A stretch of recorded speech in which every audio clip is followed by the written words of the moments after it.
Qu'est-ce qu'on fait? Là, ça passe en bon ici, mais. Vous êtes content vraiment? C'est vous seulement qui êtes content vraiment? Vous êtes tous contents vraiment? Mais c'est vous seulement qui êtes dit content vraiment? Nous tous contents vraiment sans seul frère qui a dit moi ça. Vous avez tous dit ça? Ah, mais content tout bonnement. Ah, ça a fait longtemps, un bon bout de temps même, mais sans, franchement, on est content pour les autres. En cas de poser Sylviane, content pour les autres aussi. Ou mieux déclarer ça aussi. Dernière fois, on a vu côté site, Clarissa était tout petit, et au mieux était aussi plus petit. Hein? Mais ça a fait longtemps, Mais vous savez que moi, mes autres tout bonnement. Moi, mes autres, à part qu'on chie en mes couaches, hein? Moi, mes autres de l'amour de Jésus-Christ. Ils ont que moi. Encore penser à eux autres, à notre prière, moi. Parce que bon Dieu a fait nous comprendre que ici, nous sommes en escale. Bientôt, nous sommes partis dans les demeures que bon Dieu prépare nous. Mais en attendant, nous allons rester en meilleur et nous allons glorifier. Au nom de Jésus. Que bon Dieu dirige nous et qu'il fait ça qu'il y a fait avec nous. Prions le Seigneur. Papa, bon Dieu, nous remercions du fait que vous permettez nous d'être bon matin ici, Seigneur, ensemble, pour écouter parole là, pour adorer, pour glorifier nous. Que l'Esprit a dirigé nous et continue à diriger nous, afin que tout ça nous ait fait maintenant, tout ça nous ait dit, que nous a glorifié, permettre que nous remplit de sémences et que nous à Jésus glorifié. En nous, nous avons prié et pour gloire. Amen.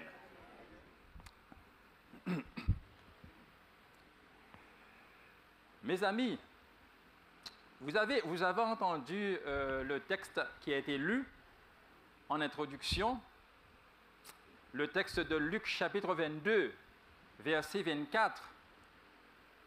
C'est un texte que nous connaissons, parce que l'Église adventiste est connue pour une Église qui étudie la parole de Dieu. Hein? Et je remercie le Seigneur parce que nous étudions la parole de Dieu. Nous aimons la parole de Dieu, n'est-ce pas? Et dans Luc chapitre 22, verset 24, le frère l'a lu, il est dit qu'il va s'élever aussi, parmi les apôtres, une contestation. Lequel d'entre eux devait être considéré comme le plus grand? Lequel d'entre les apôtres devait être considéré comme le plus grand? Lorsque nous étudions le contexte un petit peu de ce verset, nous remarquons que Jésus fait un dernier repas avec ses disciples avant Golgotha. Jésus va mourir, il va souffrir, et alors que les disciples auraient dû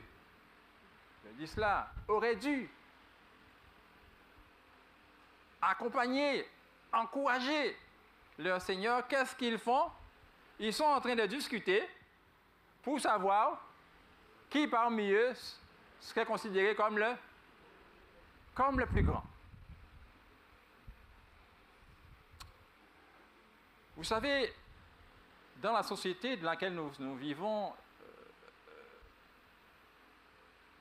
nous cherchons à être le premier, le plus beau, le meilleur, le plus grand, le plus fortuné. En tout cas, nous cherchons à être le premier. Pourquoi nous voulons être le premier? Vous savez, lorsque j'étais plus jeune, parce que je suis toujours jeune, j'ai 25 ans. Lorsque j'étais plus jeune, et lorsqu'on passait le bac, lorsqu'on avait le bac, on était content. Même si c'était un 0,5 point que le jury avait déposé sur notre note et que ça nous a permis d'avoir le bac, nous étions contents quand même. L'essentiel, c'est d'avoir le bac. Merci, jury. Mais aujourd'hui, vous remarquez, mes amis, c'est comme un professeur disait à la télé, les enfants ne stressent pas pour avoir le bac parce qu'ils ont déjà le bac. Mais ils stressent pour savoir quelle mention qu'ils auront. Ils ont déjà le bac. Le bac n'est plus important. Maintenant, c'est la mention. Mes amis, vous savez, il y a des gens, il y a des jeunes qui ont eu le bac qui ne sont pas contents. Il y a des parents dont leurs jeunes ont eu le bac qui ne sont pas contents. Vous savez ça? Et il y a des jeunes qui ont une mention, mais les parents ne sont pas contents, les jeunes non plus. Parce qu'il faut avoir la mention, mais pas n'importe quelle mention. À partir de très bien, ça commence à venir. Ça commence à venir. Et lorsqu'on est excellent, toute la terre sait que mon enfant est excellent. Toute la terre sait que mon enfant a eu le prix du jury. Toute la terre sait. Pourquoi, mes amis, c'est important pour nous d'être le premier? Pourquoi, mes amis? Pourquoi? Vous savez, vous connaissez Madame Zébédée?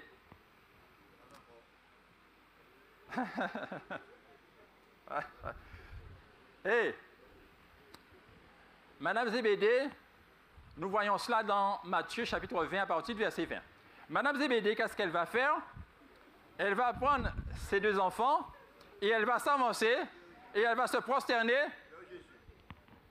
au pied de Jésus. Et Jésus lui dit, qu'est-ce que tu veux, Madame Zébédée? Elle lui dit, dis-moi ça plus fort. Je veux que l'un soit à droite, l'autre soit à gauche. Quand tu seras dans ton royaume, est-ce que tu peux permettre que mes deux fils que voici soient l'un à ta droite et l'autre à ta gauche? Pourquoi nous voulons être premiers, mes amis? Pourquoi?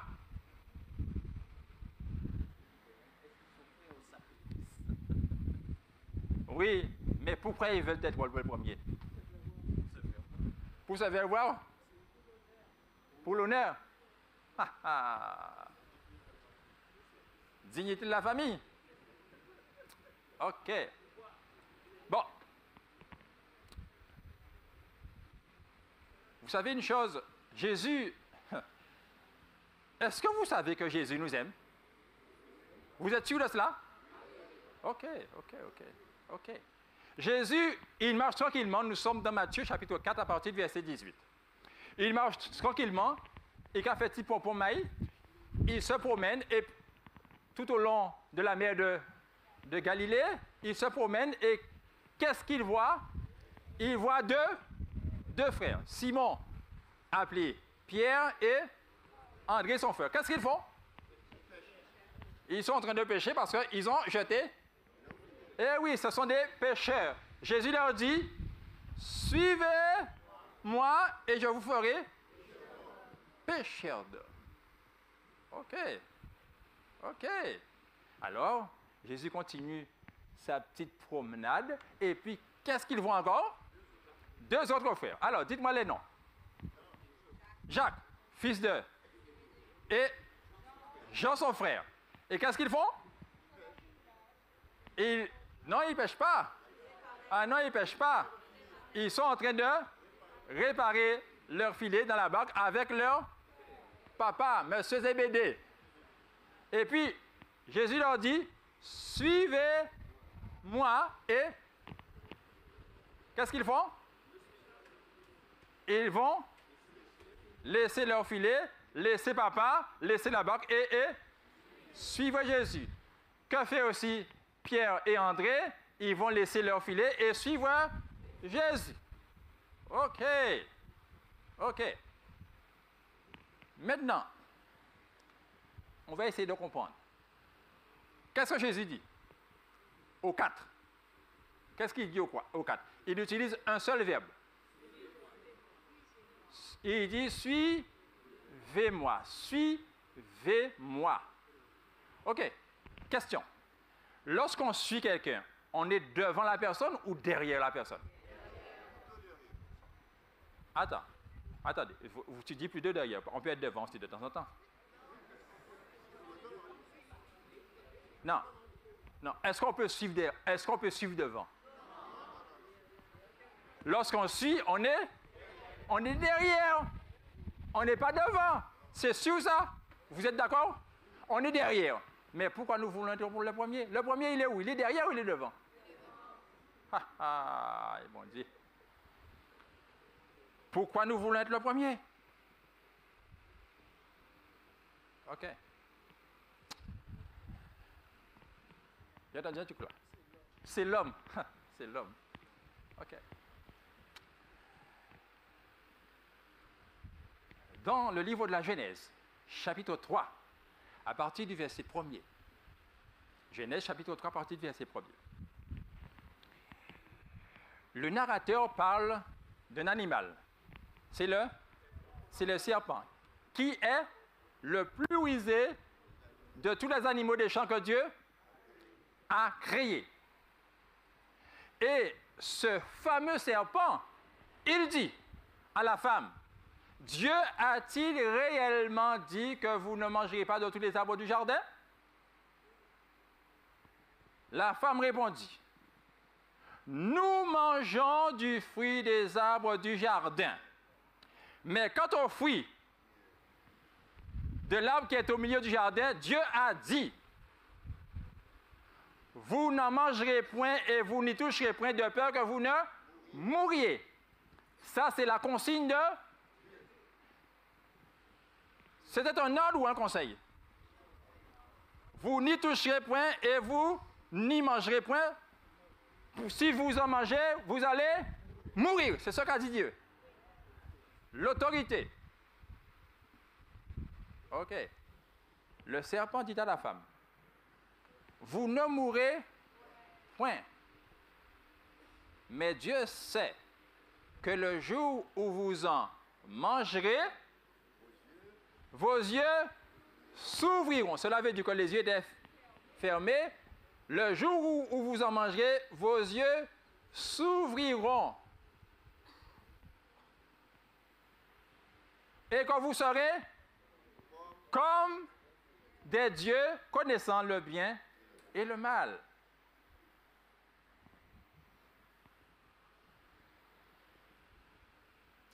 La femme vit que l'arbre était bon à manger et agréable à la vue, et surtout utile pour ouvrir l'intelligence.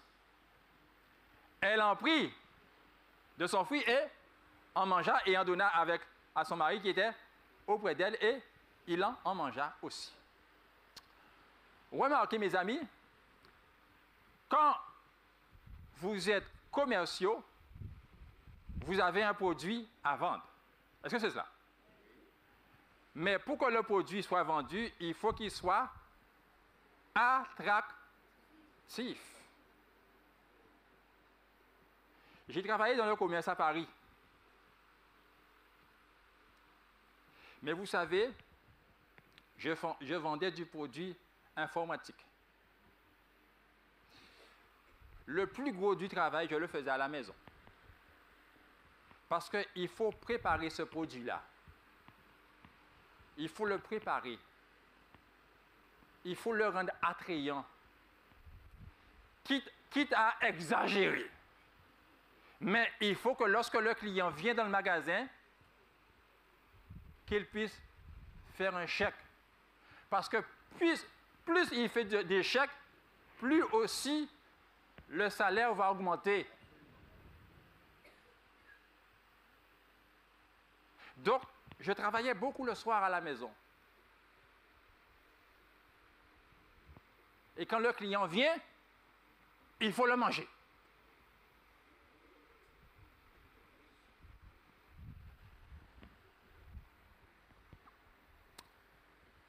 Lui, le diable, il fait pareil. Il va rendre son produit attractif. Et il va rendre le produit attrayant. Le produit est intéressant. C'est pourquoi l'homme et la femme tombent dans le panneau. Parce que le produit devient intéressant. Pourquoi? Parce que Dieu a fermé nos yeux. Dieu a fermé nos yeux. Donc, si nous mangeons le fruit, Nous n'allons pas mourir parce que Dieu est en train de nous mentir. Nous n'allons pas mourir, mais nos yeux seront ouverts. Désormais, nous voyons la réalité des choses. Nous voyons la réalité des choses. Et non seulement nos yeux seront ouverts, nous deviendrons comme Elohim. C'est le même terme qui est utilisé dans Genèse 1, verset 1. Au commencement, Dieu créa. Elohim, le Dieu pluriel. Elohim. Vous serez Elohim. Vous serez Dieu.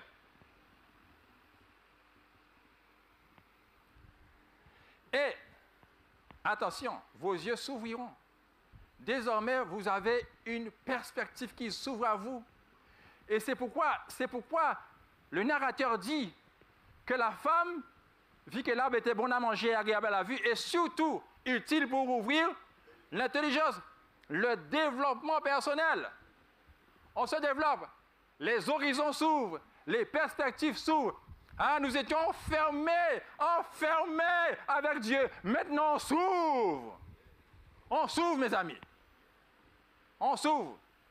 On se développe. On est Dieu. Donc, si on est Dieu, on n'a pas besoin de Dieu. Il faut comprendre, si on est Dieu, on est devant. Si on est Dieu, on fait ce qu'on a à faire. Nous qu'à tracer. Pas parler moi de ça, bon Dieu dit, parce qu'on sait bon Dieu. Mes amis, c'est pourquoi aujourd'hui, il y a autant de problèmes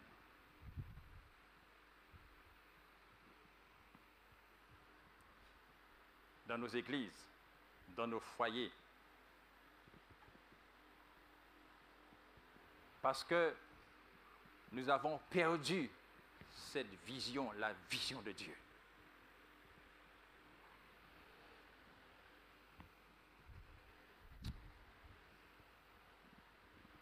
Lorsque Dieu, Jésus, nous sommes au chapitre 5 de l'Évangile selon Luc. Jésus est dans la barque à partir du verset 4. Il est dans la barque et il prêche l'Évangile. Il prêche la parole de Luc, Luc 5 à partir du verset 4. Et puis à un moment donné, il dit à Pierre, avance en pleine eau et jetez le filet. C'est un conseil ou bien c'est un ordre? Lorsque Jésus parle, il ne donne pas de conseil, il donne des ordres. Écoutez bien. Pierre, c'est un pêcheur, un marin pêcheur. C'est un professionnel. Il dit, Maître, nous avons travaillé pendant toute la nuit. Toute la nuit. Nous ne parlons pas même en chatte.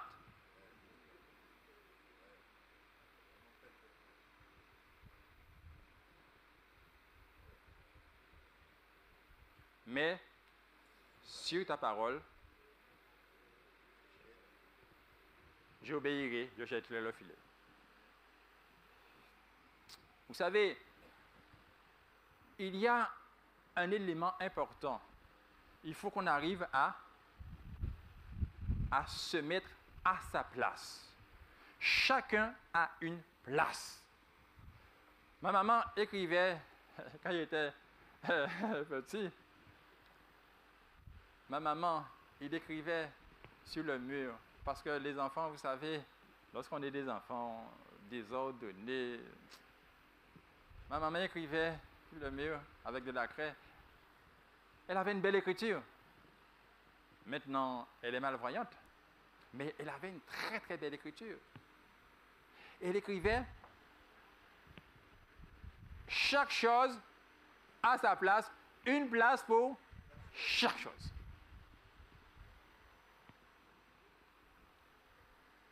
Et ici, nous remarquons, Pierre a compris. Pierre dit, Maître. Lorsque Pierre dit Maître, il se situe où? S'il dit Maître, cela veut dire il est quoi? Il est qui? Il est serviteur aux disciples. Serviteur aux disciples. Mais il dit, nous avons travaillé. Nous sommes des professionnels, nous avons travaillé. Il n'y a pas de problème. Mais comme c'est toi qui es le maître, je vais jeter le filet. Parce que le serviteur, il est là pour obéir, pour suivre. Le serviteur n'est pas là pour dire mais comme le cabri. Il est là pour obéir. Seigneur, oui, mais, où ça m'habite, Seigneur, en bon paré, oui, mais, Seigneur, en train de à faire, oui, mais, Seigneur, non, le serviteur est là pour obéir.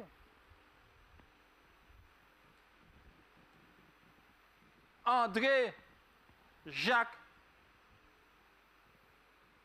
Jean, Pierre, ils ne posent pas de questions, ils laissent leur filet et ils obéissent.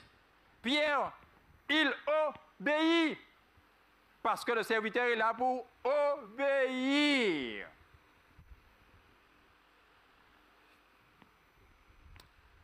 Le problème, mes amis, comment nous allons arriver à obéir? C'est ça notre problème.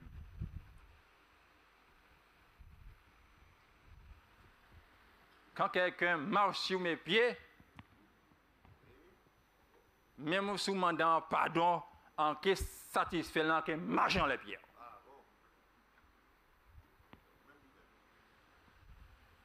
Parce que c'est ça la société qui a enseigné nous.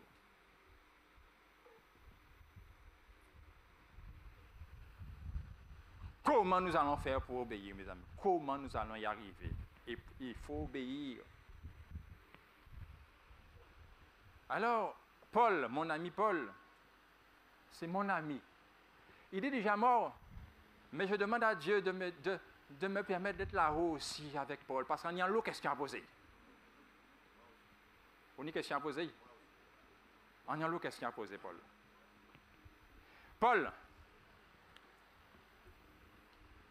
Paul a réglé le problème. Dans Romains chapitre 6, à partir du verset 4, Paul nous dit,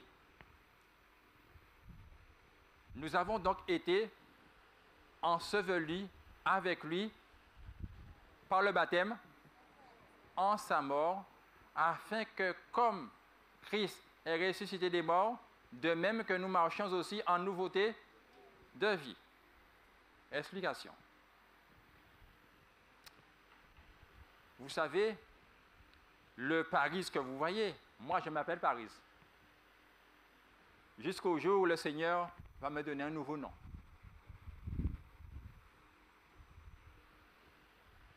Un jour, le Seigneur m'a rencontré. Et il m'a dit, Paris, est-ce que tu sais que tu es un homme mort? Il dit, Seigneur, comment? Est-ce que tu sais que tu es un homme mort? J'ai dit, Seigneur, comment? Je suis mort et je peux parler. Non, tu parles, mais tu es mort. Parce que tu es un pécheur. Et le salaire du péché, c'est là. C'est la mort. Mais j'ai une solution pour toi. Laquelle, Seigneur? Viens à Golgotha avec moi.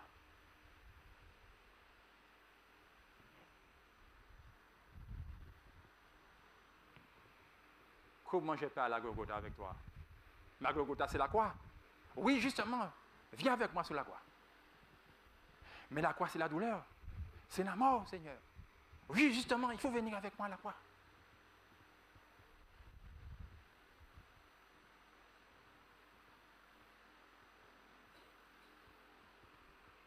J'ai dit, Seigneur, fais ce que tu dois faire. Et je suis allé à la croix avec le Seigneur.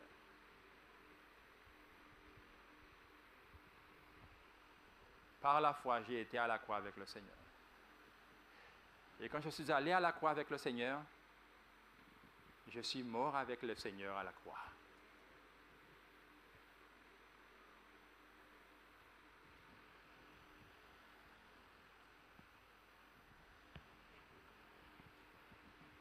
Mais vous savez que le Seigneur n'est pas resté à la croix. Il est ressuscité. C'est pourquoi il est dit que, afin que par la gloire du Père, qu'il revienne à la vie et que moi, que je puisse marcher en nouveauté de vie. Cela veut dire que lorsque Jésus est ressuscité, il vit, qu'est-ce qu'il a fait? Moi, je suis mort. La vie que j'avais avant, elle est morte. Donc, je ne peux pas vivre. Mais si je vis aujourd'hui, c'est parce que Jésus m'a donné sa vie. Et je vis de sa vie.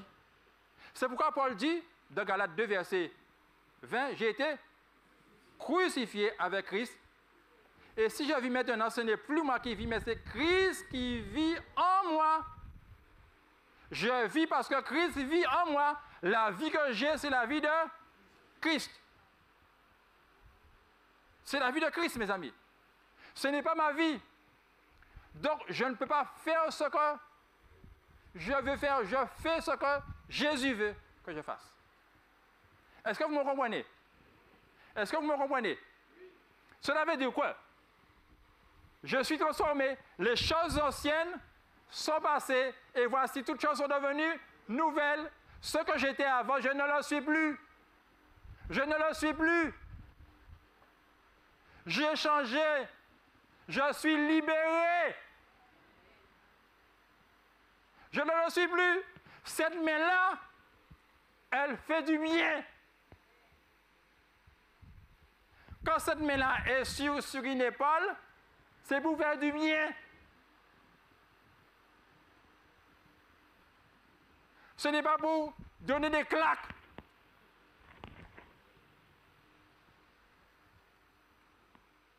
Ce n'est pas pour donner le coup de poing à l'épouse.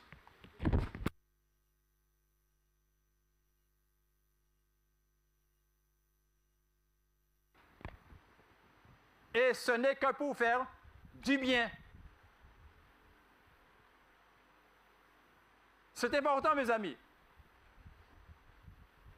Quand je mets cette main-là sur le dos de mon épouse, il ne va pas courir. Hein? Il est content.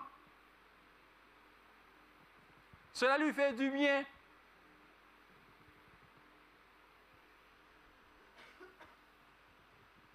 C'est important, mes amis. Mais pour arriver à cela, il faut mourir avec Jésus afin de faire désormais une même plante avec Jésus. Très important, mes amis. On a besoin de Jésus dans notre vie, mes amis.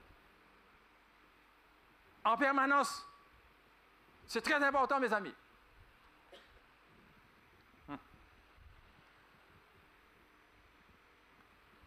Vous savez une chose? Quand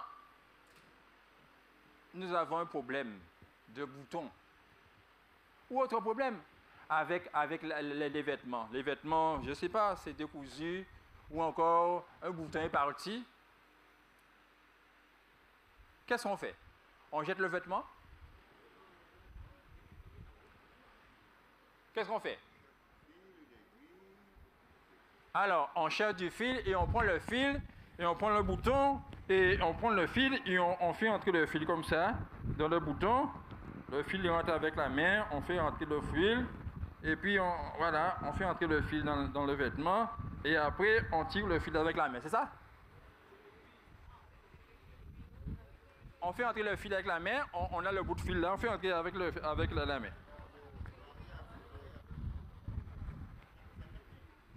À chaque technique. Tu as essayé déjà avec la main là? Et ça marche?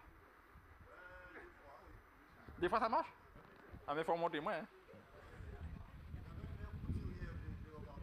Ah tu as regardé un peu? Ok. Alors tu prends le fil comme ça avec ta main et tu fais rentrer dans le vêtement. Sans aiguille. Okay. Alors comment vous faites? On cherche une aiguille. Alors lorsqu'on a l'aiguille, qu'est-ce qu'on fait? On enfile l'aiguille. On enfile l'aiguille. C'est-à-dire on fait le fil rentrer par le châssis. Oui, il y a yes. le trou qui se trouve dans l'aiguille. Et là, on utilise l'aiguille pour faire passer dans... Alors, tu tires la fil comme ça, hein? Oui, oui, oui. Et après, tu mets un petit truc derrière. Oui, on fait un nœud. Un petit nœud pour... Et après, qu'est-ce que tu fais après? Tu prends l'aiguille. Et on prend le bouton et on prend le bouton et on fait rentrer dans le vêtement. On enlève la chemise. Et puis on fait entrer l'aiguille. Oui. Et puis on tire l'aiguille comme ça. Et nous voyons que le fil va suivre. Le fil suit. Oui. Nous sommes d'accord? Le fil suit. Oui. Si tu fais entrer l'aiguille et que le fil ne suit pas, cela veut dire quoi? C'est que le fil s'est détaché. Le fil s'est détaché de l'aiguille. Le fil s'est détaché. Oui. OK. Maintenant, il y a des fois le vêtement est épais. Le vêtement est épais. Il faut mettre un dé dans le doigt. Un dé. Dans le doigt. Aïe. Pour protéger son doigt de l'aiguille. Et pour surtout pousser. Le fameux dé. Mes amis, on a bien utilisé ça. Alors, tu prends le dé et tu pousses. Mais parfois l'aiguille, ça prend du temps. Parce que ce que je faisais, l'aiguille était petite et puis le vêtement est épais. Il faut aller tout doucement parce que sinon l'aiguille va casser. Après, tu vas tout doucement et puis vous retirez. Et puis nous voyons que le fil suit normalement. Et pourtant l'aiguille a sué. L'aiguille a sué pour passer. Mais lorsque l'aiguille est passée, le fil passe tout naturellement. Sans aiguille, est-ce que nous pouvons travailler un coude? Nous avons maintenant des machines à coudre. Est-ce que les machines à coudre ont une aiguille? Eh oui, mes amis, il faut l'aiguille. Sans aiguille, pas de couture. Nous ne pouvons pas coudre. Et pourquoi nous voulons faire du christianisme sans Jésus? Pourquoi nous voulons vivre la vie chrétienne sans Jésus?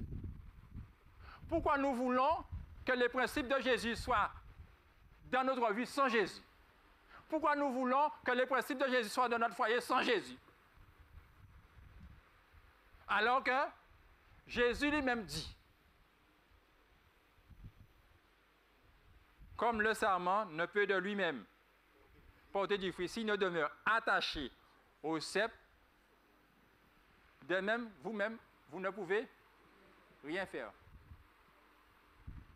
Sans moi, vous ne pouvez rien faire. Dans Jean 15, à partir du verset 4, vous allez trouver cela. Sans moi, vous ne pouvez rien faire.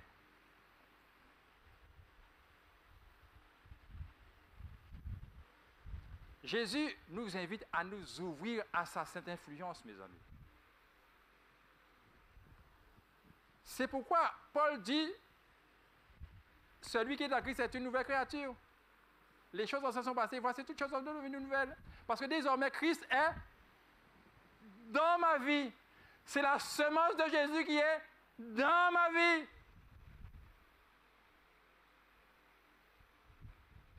Désormais, lorsque j'agis, c'est Jésus qu'on voit. Même si l'enveloppe organique montre que c'est Paris, maintenant l'action dans les paroles, c'est Jésus. Jésus est glorifié.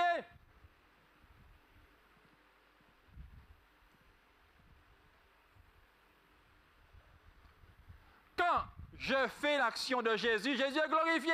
Les hommes voient que cette action-là, ce n'est pas une action d'un homme normal. C'est un homme qui... C'est pourquoi il aura dit, ou à la religion, vous.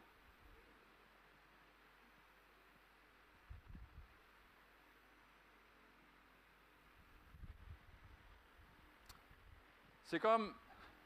Mon épouse me dit, Paris, tu sais, et tu sais, le chien du voisin a fait encore ses besoins devant la maison.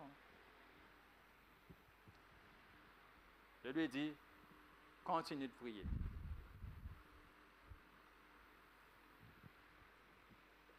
Continue de prier. Le Seigneur va trouver des solutions.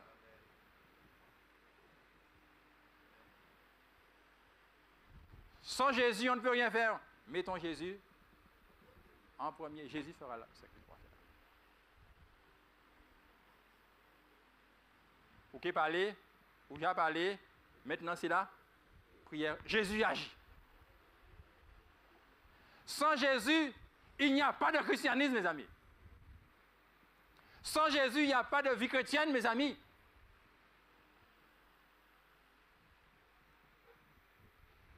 Vous savez une chose. Daniel, il était dans la fosse aux lions, n'est-ce pas? Pourquoi ces lions ne l'ont pas mangé? Dites-moi. Il n'était pas? Il n'était pas seul.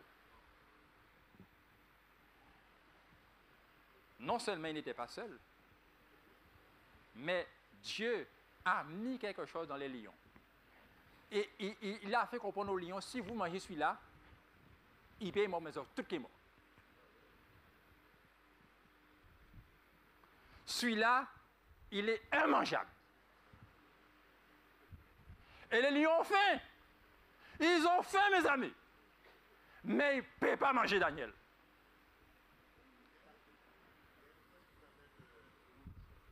Comment? Oui. Merci beaucoup. Oh, mon frère, tu m'aimes beaucoup. Ah, c'est important de savoir que... Heureusement que tu es là, parce que sinon, en te baignant en là, en te même lié. Les fois, me regardent, ils me disent rien. Mais toi, tu es là. Le Seigneur t'a mis là. C'était pour ça. Ah, merci mon frère. Mais je vous aime quand même. Je vous aime beaucoup, mes amis. Il ne mange pas Daniel. Et lorsque le roi vient le lendemain, au petit matin, Daniel, ton Dieu t'a-t-il sauvé? Oui, mon Dieu m'a sauvé. Et puis lorsqu'on met les autres tout de suite après Daniel, qu'est-ce qui arrive? Le roi est gardé, 2 minutes après, il ne va même ni zo encore. Il ne va ni zo encore. C'est fini. Les bêtes avaient faim. Mes amis, devant Nebuchadnezzar, Shadrach, Meshach et Abednego,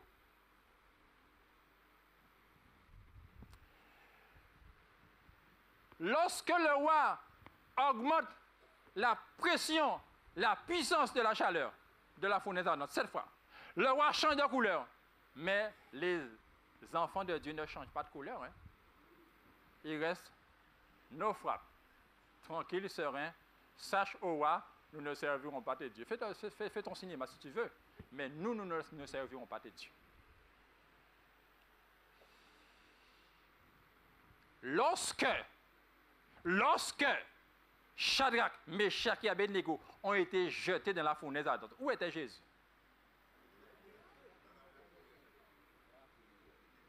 Il était déjà dans la fournaise? Dites-moi, mes amis, dites-moi. Qui a jeté les Shadrach, Meshach et Abednego dans la fournaise ardente? Les soldats. Les soldats les ont jetés dans la fournaise ardente.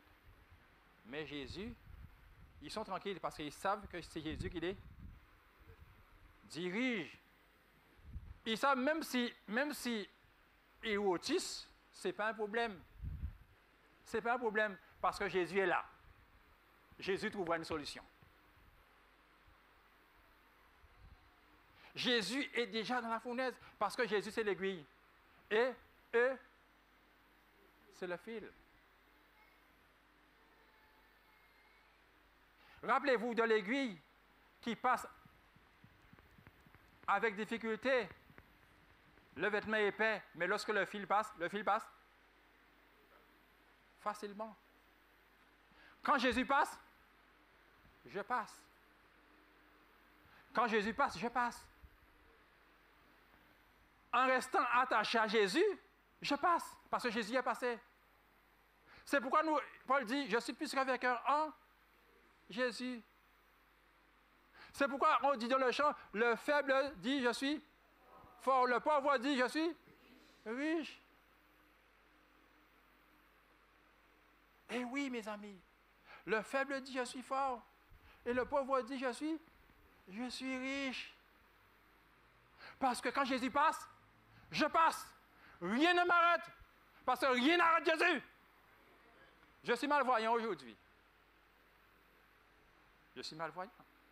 D'ailleurs, j'ai été toujours malvoyant. Mais, au fur et à mesure, le champ visuel se ferme. Mais, le champ visuel se ferme, alors que le champ visuel se ferme, et en même temps, Jésus ouvre mes horizons. Je vois beaucoup mieux maintenant, mes amis. Parce que comme mon champ visuel était plus élargi, je voyais beaucoup moins bien que maintenant. Alors que le champ visuel se ferme, je dis, Seigneur, qu'est-ce que tu m'as fait là? Qu'est-ce que tu m'as fait là? Encore remarqué champ. La perspective s'ouvre. Jésus développe des choses en moi qui n'avaient jamais développé avant. Je suis libéré. Je suis libéré, mes amis.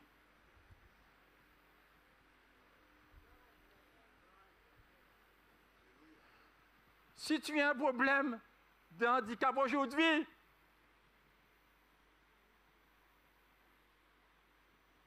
fais confiance à Dieu.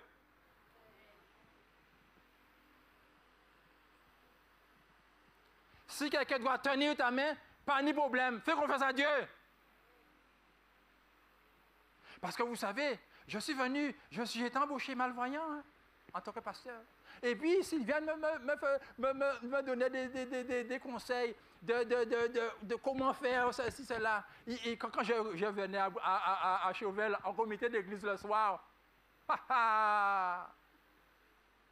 s'ils viennent connaître bien l'église, alors ils me donnaient des petits conseils. Il faut passer par là, passer par là, passer par là, passer par là.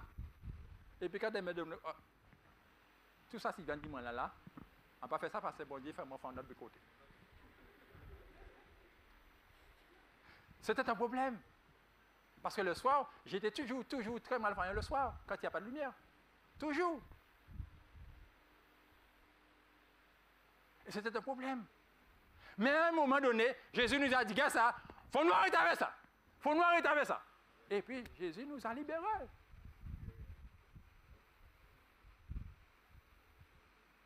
Et il a développé autre chose. Si tu es malade, rien ne peut t'arrêter parce que rien n'arrête Jésus. Tu peux glorifier le Seigneur. Si tu es couché, ceux qui sont couchés sur le lit de douleur, ils peuvent encore glorifier le Seigneur. Parce que rien n'arrête Jésus. Jésus est inarrêtable. Si Jésus est inarrêtable, comment on pourra m'arrêter alors que Jésus est dans ma vie? Quand Jésus est dans ma vie, il n'y a plus de problème. Il n'y a que des solutions. Quand la sébile passe, dis-moi au fond de la catombe, sébile là. Pourquoi? Parce que tout ce que j'ai, c'est à Jésus. Si un frère n'a pas de voiture, jamais le frère viendra à l'église en bus le sabbat matin. J'irai le chercher. Jamais il retournera à la maison en bus parce que j'irai l'amener. Jésus a produit des biens à son église pour que l'église puisse glorifier son Saint-Nom. Qu'on sache que dans l'église, il y a Jésus.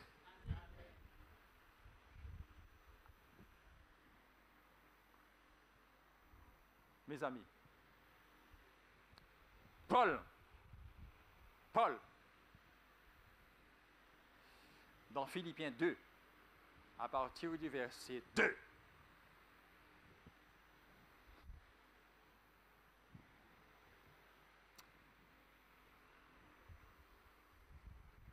il dit, ayez en vous les mêmes sentiments, le même âme, le même esprit, la même pensée, c'est ça? Le même amour. Et il dit aussi que l'humilité vous fasse regarder les autres comme étant au-dessus de vous-même. Qu'est-ce qu'il dit? regardez les autres, que l'humilité vous fasse regarder les autres comme étant au-dessus de vous-même. Au-dessus de vous-même. Est-ce que vous avez compris cela? On va essayer d'illustrer ce matin. Mais pour illustrer, on va faire du sport. Un petit moment de sport. Et je vais choisir, disons, tous les des sportifs. Ou pas sportifs? Ah, mais comme il n'est pas sportif, il fait sport. Rappelle-moi ton nom. Hugues. Hugues Adrien? Oui. Ah, vous savez, j'aime beaucoup ce frère-là. Merci. Quand il intervient dans les assemblées générales, il ne mâche pas ses mots. Il dit ce qu'il pense. Oui. Mais je t'aime beaucoup. Mais que tu t'aimes, Merci. tu as une famille? Oui. Tu as une épouse? Oui. Des enfants? Oui. Et ils sont là? Mes enfants sont là, mon épouse est hors du département. Ok. En tout cas, les enfants, que Dieu vous bénisse. Je vous aime beaucoup, les enfants de Gadrien. Et j'aime beaucoup votre papa. Oui. Et je ne connais pas l'épouse. On a sûrement rencontré, mais on ne va pas avec moi. Mais en tout cas, tu la salueras de ma part. D'accord, ok, je te remercie. Bon, alors, Paul a dit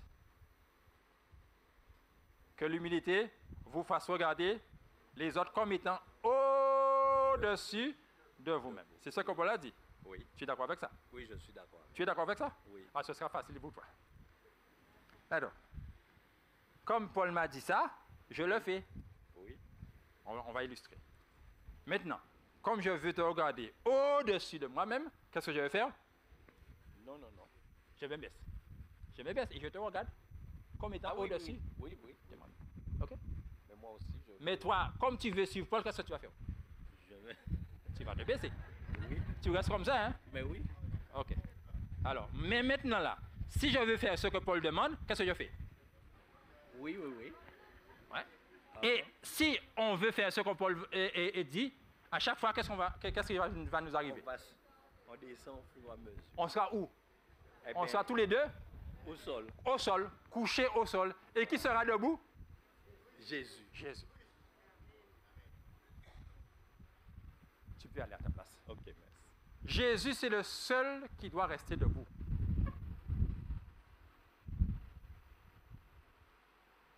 Le seul qui doit rester debout. Tous les autres sont couchés par terre, aux pieds du maître.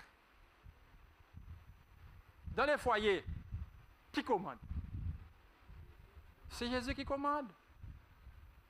Parce que jamais fil n'a commandé aiguille. Jamais fil n'a commandé aiguille. C'est aiguille qui est devant. Et fil suit. C'est Jésus qui est devant. C'est Jésus qui commande dans le foyer. Le monsieur veut être le premier. Le monsieur veut être chef. C'est moi qui n'ai plus gros salaire là. C'est moi qui a parlé ici. Madame là veut être chef. Non. Le premier, le chef, c'est Jésus. Jésus et Jésus seul, mes amis. C'est important de comprendre cela. C'est pourquoi Jésus dit, moi, cependant, et pourtant je suis Seigneur, je fonctionne comme celui qui est serviteur. Si tu veux être chef, que tu sois le premier des serviteurs. C'est important, mes amis. C'est important de nous ouvrir à l'influence de l'Esprit de Dieu. Parce que l'Église de Dieu a été appelée pour glorifier Jésus-Christ. Chauvel glorifiera Jésus-Christ si les membres de Chauvel glorifient Jésus-Christ. Ce n'est pas le bâtiment qui va glorifier Jésus-Christ. Ce sont les membres d'Église, leur foyer, qui glorifieront le Seigneur. Et ils glorifieront le Seigneur quand le Seigneur Si le Seigneur est maître à la maison, maître dans la vie, maître du quotidien, mes amis. C'est ça la vision de l'Église. C'est ça la vision de l'Évangile. Que le nom de Jésus soit glorifié et seulement le nom de Jésus. Et le nom de Jésus sera glorifié lorsque je serai couché aux pieds de Jésus. C'est ça la vision de l'Église, les amis. Mais pour cela, il faut aller à la croix.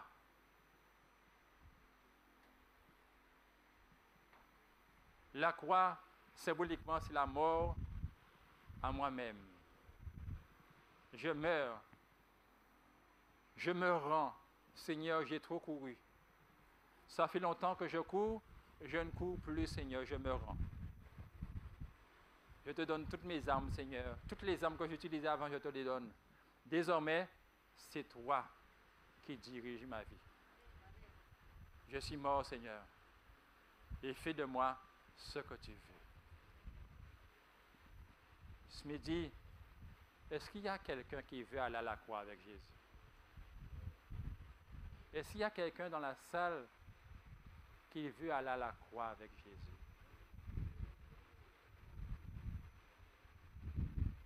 Tous ceux qui veulent aller à la croix avec Jésus, je leur demande de se mettre debout ce matin. À la croix, il y a la victoire. C'est à la croix que Jésus gagne sa plus grande victoire. C'est la victoire finale. Le cas de Satan a été réglé à la croix. Lorsque Jésus meurt sur la croix, Satan avait tout perdu. À la croix, on meurt, mais on gagne. Donc la croix représente symboliquement la victoire pour tous les chrétiens.